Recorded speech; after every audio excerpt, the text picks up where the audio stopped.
Di tengah duka meninggalnya legenda sepak bola dunia Pele, di tanah air justru ada insiden memalukan yang dilakukan oleh supporter timnas Indonesia. Padahal dalam hitungan bulan Indonesia akan menjadi tuan rumah Piala Dunia U20 tahun 2023. Gimana nih? Siap gak ya? Yuk kita diskusi.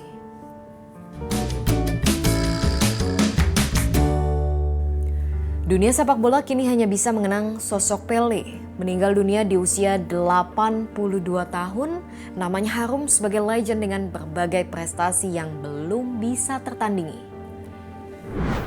Penghormatan terakhir diberikan, Brasil bahkan menetapkan hari berkabung nasional selama 3 hari lamanya. Gimana nggak disebut-sebut sebagai legend? Pele merupakan pesepak bola dengan catatan hat-trick terbanyak, 129 hat-trick. Selama 21 tahun di dunia sepak bola, Pele juga mencetak lebih dari 1.200 gol dalam 1.360 pertandingan. Dan ia juga menjadi satu-satunya pesepak bola yang menyabet 3 kali juara Piala Dunia. Dunia kehilangan, tapi tentunya sosoknya akan selalu dikenang. Kalau tadi kisah pilu yang datang dari sepak bola dunia, kisah yang bikin malu justru datang dari tanah air. Jelang laga penyisihan grup Piala AFF di Stadion GBK, timnas Thailand malah mendapat sambutan yang sama sekali nggak diharapkan. Masa menghadang jalannya bus yang membawa para pemain dan juga official timnas Thailand, bahkan para supporter timnas Indonesia ini mengumpat, memukuli bus sampai melempar batu. Kaca bus retak, gak ada yang luka sih, tapi insiden ini jelas menimbulkan kepanikan. Polisi mengejar pelaku. Ada panik ya pemain nggak? Semua panik, udah mau semua lari, sempet nggak mau tanding. Oh sempat nggak mau tanding? Iya, mau turun untuk pulang lagi ke hotel. Gambarannya benar, Siap. tapi polisi masih menyelidiki siapa pelakunya gitu ya. Gak sulit saya yakin buat polisi menemukan pelakunya, apalagi kan udah ada rekaman video aksinya. Tapi yang jadi soal adalah seberapa sulit mengembalikan kepercayaan publik pada sepak bola Indonesia. Kita ingat baru Oktober kemarin tragedi Kanjuruhan memakan ratusan korban. Masih jadi luka dan duka bagi keluarga dan tentunya dunia sepak bola Indonesia. Di mata dunia, insiden ini juga jadi sorotan, bahkan jadi yang paling parah kedua dalam sejarah sepak bola dunia. Bangsa malu juga melihat bagaimana peristiwa kemarin bisa terjadi di tengah duka yang belum sepenuhnya pudar ya tentang insiden Kanjuruhan. Ternyata kita kemarin mengalami peristiwa yang kembali mencoreng nama Indonesia di mata dunia ya.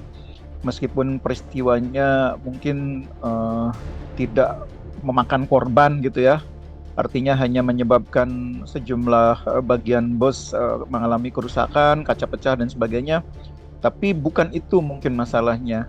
Tapi yang dilihat oleh mata dunia adalah ancaman terhadap sebuah pelaksanaan pertandingan sepak bola yang harusnya diwarnai dengan suasana sportivitas, respect, fair play yang menjadi nilai-nilai utama dalam sebuah pertandingan sepak bola. Dalam hitungan bulan, kita Indonesia akan menjadi tuan rumah Piala Dunia U20. Semua mata akan tertuju pada Indonesia, nggak cuma negara peserta, tapi satu dunia. Nah, soal kesiapan, fasilitas, infrastruktur, saya yakin bisalah diadu. Tapi soal mental supporternya, sampai kapan rusuh melulu?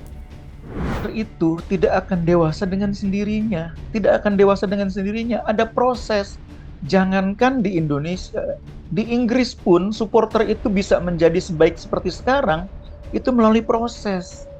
Melalui yang namanya edukasi, literasi, bahkan penataan regulasi. Jadi 3 hal itu harus dilakukan secara serentak. Diedukasi, diliterasi, dan dibangun regulasinya. Nah, kita selama ini seolah-olah menyerahkan persoalan supporter kepada supporter sendiri. Seolah-olah supporter harus bisa menjadi dewasa dengan sendirinya. Akan sulit, kalaupun bisa akan butuh waktu sangat lama. Dan pada saat proses itu berjalan, perkembangan sepak bola terganggu. Jadi ini harus menjadi tanggung jawab bersama. Concern utama bahkan harus ada di federasi, di PSSI. Concern bahwa ini ada masalah serius. Concern berikutnya harus ada di lingkungan Kementerian Pemuda dan Olahraga. Dan concern yang ketiga dari semua stakeholder sepak bola nasional.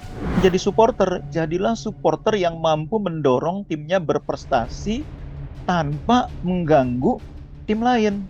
Fokus ke tim kita sendiri. Kita dorong, kita dukung tim kita supaya mampu menampilkan permainan terbaik. Nggak perlu kita pusing memikirkan tim lain. Nggak perlu kita repot mengganggu tim lain. Cukup fokus kepada tim yang kita dukung. Soal sepak bola, masa sih kita lebih mau Indonesia dikenal dengan tragedi daripada prestasi? Masih banyak generasi yang mau memperjuangkan kebangkitan sepak bola di negeri ini. Jadi jangan sampai dirusak oleh 1-2 pihak yang berbuat ulah hanya untuk mentingin diri sendiri. Saya Sylvia, makasih udah diskusi.